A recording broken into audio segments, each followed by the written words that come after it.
I mean, the thing about the internet is that it's kind of platform agnostic. The difference, I think, with apps is that you know, particularly when you consider something like the iPhone, you are spending a lot of time and money, you know, creating and delivering a product that is for one single device. So, so the interesting thing for us was that our strategy and our philosophy is that, you know, we will remain free. On the other hand, it was important to, I suppose, you know, recoup some of the investment that actually took place, you know, by asking people for what we consider to be a small amount of money for a specific product that was developed for a specific device. So that placed, I suppose, an interesting challenge on us. So, you know, given that there wasn't a single bit of content in that application that wasn't available for free elsewhere, both on the web and on a mobile browser platform, we were asking a small amount of money for specific functionality. So quality, of course, actually had to be very high. And it seems, in the 6 months or so that you know, we've launched the app, that, you know, people are willing to pay, not necessarily for content, but for content delivered in an appropriate way. We know that, you know, the iPhone audience in general is predominantly male. It's very wealthy, and it's approximately to around about 45. So it's not a young audience, but it's not an old audience. So that's really what we know. And the next big stage for us, and I think for all media companies, is really to find out more about their digital audience. I really do think that, you know, every media company, at least what I would call traditional media companies, could do more, and most are doing more to discover more about their demographics and how their products, you know, might relate to those.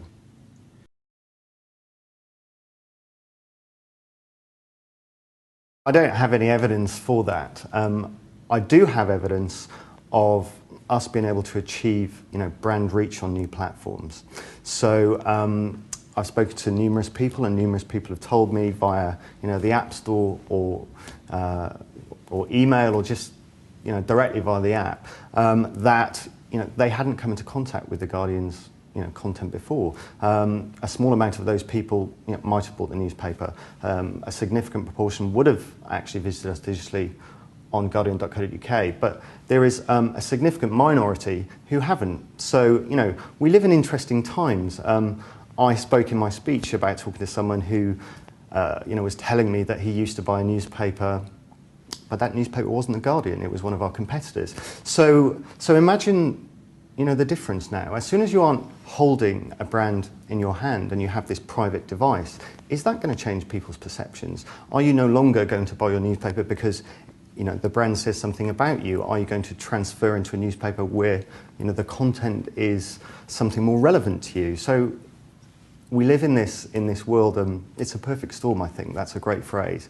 And there are lots of things happening, lots of it we really don't understand, and we need to get a better, I think we need to get a better handle on, you know, how we deal with that and how we take it forward and how we produce products that are relevant to an audience using these new platforms and these devices. I think it's going to be significant in a number of ways. I think it's going to revolutionise digital design, first and foremost. And what I mean by that is, when you see a 4 or 5-year-old using a device that is tactile and visual, they somehow understand it straight away. It's instantaneous. So Apple have managed to produce devices with a user experience that makes sense to people. If you like, I regard the iPad as the world's first comprehensive computer.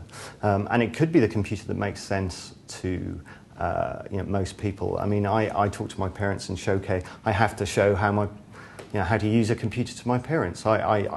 I kind of get the sense that, you know, with an iPad, it somehow lowered the barrier to entry. So that's the first thing. I think we will look back and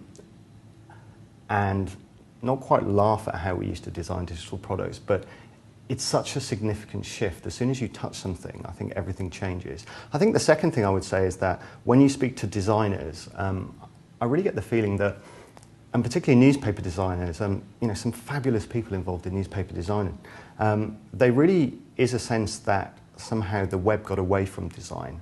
So, you know, design wasn't inherently at the heart of what the web was about. And so I think it excites, you know, true design enthusiasts, because they have a real opportunity at the very start to re-envisage what, content can look like on what could be, someday a very ubiquitous device. That day, I do believe, is quite some time away. I think, the pricing point with something like the iPad is actually going to be a significant barrier to entry in the short term. But I think as we move forwards and that price drops, then, I suppose the concept of carrying this very simple device that is connected to the cloud at all times is something that's very exciting, I think, for most people. It's a very difficult question to answer. I'm still a believer in print. I get asked that question a lot, and I think the expectation is that I'm going to say, yes, print is dead, but I genuinely don't believe that. I find time still for print in my life. And so over the course of the remainder of my life, I would very much like to imagine that print remains a part of my content experience. I think it will change. I think there is no doubt that new technology is going to have an impact, and the proliferation of devices will certainly have an impact on what has been the single way of delivering content, for newspapers. I'd like to kind of shift away really from talk of delivery methods, because the important point that I need to get across is that it really is about the content. I think if the content remains and the brilliance of the content remains, then the passion that surrounds that content will follow wherever you can take it. And that could be on mobile, that could be on web, that could be on small devices, that could be on iPad-like devices, wherever that might be. So, so the challenge is in effectively monetizing that. In the short term, I would, suggest that we're entering a scenario now where we are able to monetize. If you'd asked me that 2 years ago, I would have said no. So, the last 6 months has proven that if you get the product right and you complement the content appropriately, then you are able to, and the public are willing to accept the charge. Now, I suppose the issue is this a like-for-like scenario? And the answer is no. If we are talking about, charges on mobile, be it subscription or whatever the model is, or micropayments, you are unlikely to be able to ask for a similar subscription price to the print edition. So, in the short term, I think it's we are seeing the green shoots of positivity, which is something that perhaps we haven't seen before.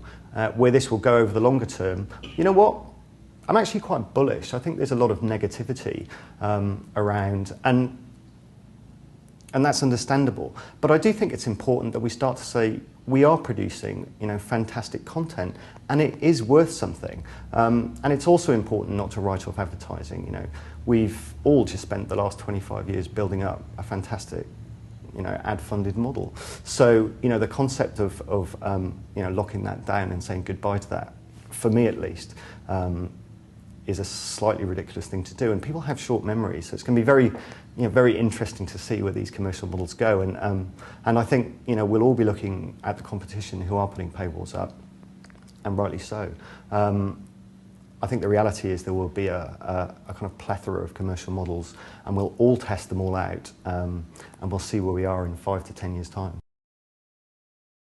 The heart of any true digital philosophy, I think, is the concept of openness. The web really needs to remain open, and being able to link out or into other forms of content that are relevant for your audience is only I believe going to become more and more important as we move forward. So I would really just, I suppose, resurrect what I've said already, that I don't believe that any single model is really going to be the answer in the short to mid-term.